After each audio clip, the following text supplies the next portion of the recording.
Hi students, welcome to KSVT channel. Now we are going to see about Hello everyone. Let us see the summary of the drama If I Were You by Douglas James. Gerard is on the phone. He hangs up and starts packing a bag. A man quietly enters from behind and moves towards Gerard.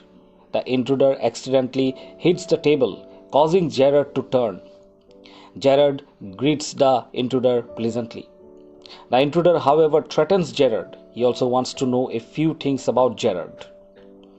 Gerard replies that he is happy to answer the intruder's questions, but he also asks if he can be more comfortable. The intruder tells Gerard to sit on the chair. He wants to have a nice talk about Gerard's life. Gerard is ecstatic. He has finally found someone willing to listen to his life stories. He launches into a story of gypsies stealing him as a child. The intruder interrupts Gerard and tells him to just answer his questions. He then asks Gerard for his full name and whether he owns a car or not. Gerard wants to know what will happen to him if he doesn't answer. The intruder replies that he will hurt Gerard if he does not answer. Gerard replies that his full name is Vincent Charles Gerard and he does not own a car. The intruder tells Gerard not to lie to him.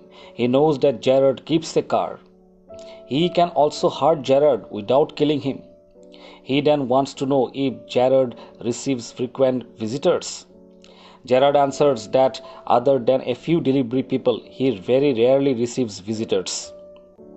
The intruder again catches Gerard in the lie and then reveals that he has been watching Gerard for quite some time in the past. Gerard comments that the intruder knows quite a bit about him. In return, Gerard asks the intruder about himself. The intruder boasts that he is smarter than Gerard. He also boasts that he has a devious reason for breaking into Gerard's cottage. He tells the story of his last robbery and how he is on the run from the police. He now reveals that he plans to kill Gerard, and after killing him, he can assume Gerard's identity. Gerard tells him that it is not a good idea to take over his identity. The intruder counters him by saying that Gerard's life full of isolation will suit the intruder perfectly. After all, in the village, he is somewhat of a mystery. At this point, Gerard reveals that his name is not Gerard, and he is as guilty as the intruder. He was involved in a gunfight with the police, and one of his men was caught with compromising materials.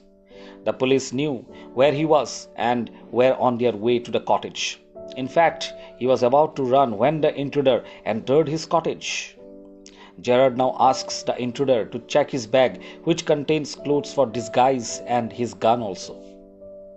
Gerard also tells the intruder that he has a lookout man on the main road. Just then, the telephone rings. Gerard tells the intruder to hurry up and points to the door next to him.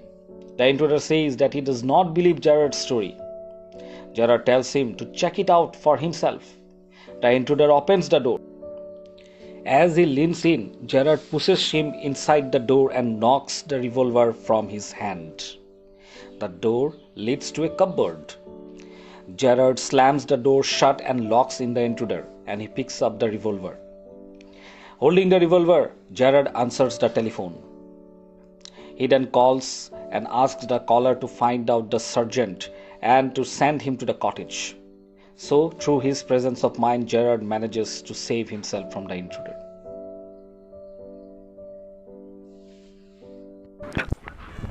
thank you for watching.